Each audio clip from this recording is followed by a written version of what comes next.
our headset flush mount jack, and you can drill a simple 3/8 hole, take this nut off, push it through, and then thread the nut back on and get a nice flush mount jack with any flat surface that you've got right there.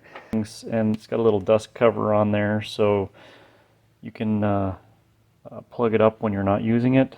We also have these single barrel or double barrel or brackets that you can, and it comes with a cinch strap, and so depending on how you put the cinch strap through, so if you put it through like this, you can have it perpendicular to the bar, or if you put it through the other direction from front to back right there, you can have it parallel to the bar.